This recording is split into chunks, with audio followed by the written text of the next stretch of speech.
munaasabadda caleemasaarka garaad cali axmed xirsi baanji oo si heersara loo sagaasimay ayaa ka qabsoontay degmada Qorolugud ee gobolka Buuhoodle.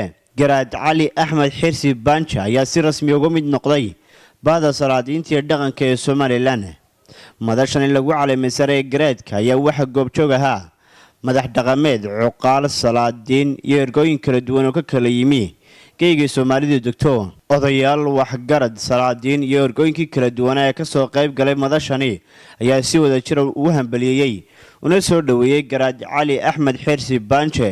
waxaanu idin leenahay soo dhawaada, aad iyo aad baanu idinku mahadnaqaynaa acyaantiina kala duwan ee ka soo qayb gashay xafladda iyo dadkii Soomaaliyeed ee xafladdan soo diyaariyayba aad iyo aad baan idinku mahadnaqaynaa. waxaanu idinku soo dhaweynaynaa xafladdan caleemasaarka garaad cali axmed xirsi caraale oo reerku ma garanaysaay isla qaatay in la caleemasaaro.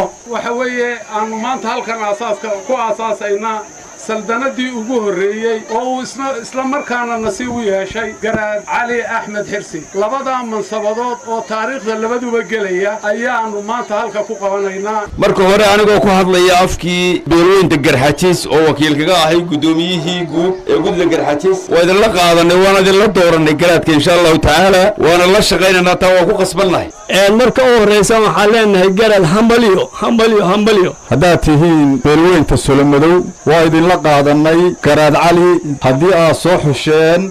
Solomadow waxaa leeyahay garaadkana soo doorateen ee soo xusheen idinka maraya, waana idinla qaadan haddaan noo bixiyay weynays. marka garaadka waa soo dhaweynaynaa, xilkana waxaanu leenahay ilaahay subxaanahu wa tacaala xilkaa ku fududeeyo. sida runtii waa nin garaad u qalma, dusha maqalka, dadaalka, waqtiyo xuloo maanta halka ragga qaalaanay dhagaa u raaricin karaynin aanay joogin baanu soo wada shaqay. garaad cali axmed xirsi beeshiisii baa dooratay, beeshiisii baa ogol, aana ku taageerayna qaadanay. soo dhaweynaynaa golaha dhaqanka afka Soomaaliga dadka ku hadlo dhan iyo gaar ahaan ummadda reer Soomaaliland. waa garaad qaran weeye, soo dhawow baan leenahay, ilaahayna xilkaa ku fududeeyo.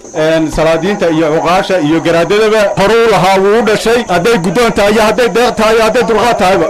waxaan markaa wakiil ka nahay isimadii iyo salaadiintii dhammaantood ilaa sultaankii guud sultaan cabdullaahi sultaan cali ayaanu maaragtay macarufahay, nin wanaagsan baan ilaahay hortii ku aqaanaa. markii dambena arrimaha nabadda iyo maaragtay nin dhaqan inuu iska ahaa. marka garaad cali oo ku soo dhawow baxda dhaqanka. waxaanu ku hadlaynaa go'aan aanu ku midaysannahay, hambaliyo aanu ku midaysannahay, soo dhaweyn aanu ku midaysannahay, ku soo dhaweynayno garaadka. ilaahay mahadi weeye maanta halkuu ugu yimi waa meel aad iyo aad u wanaagsan. waxaan leeyahay calow halkaas umad ka sii raaci doontaa. Solomadowna hawl badan baa u taalla. waxaanu ka soo go'day beesha Solomadow, waxaanu haystaa kalsoonidii ayuu haystaa.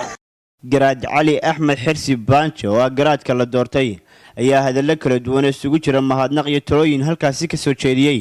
beesha luux bari ama Solomadow ee ii dooratay xilkan aad iyo aad baan ugu mahadnaqayaa. mahadnaq ilaah baale, haddii ilaahay idmo oo isku keenhaynayaa, cadaalad baan isugu keenhaynayaa. halkan waxaan haddii alla ka dhigo nabadda waddada iyo nabadda berrigba haddii alla ka dhigo waa ballan haddii ilaahay idmo oo ilaahay amarka ka dhigo inaan ka shaqeeyo. shaakir cabdiraxmaan axmed, telefishinka Saab.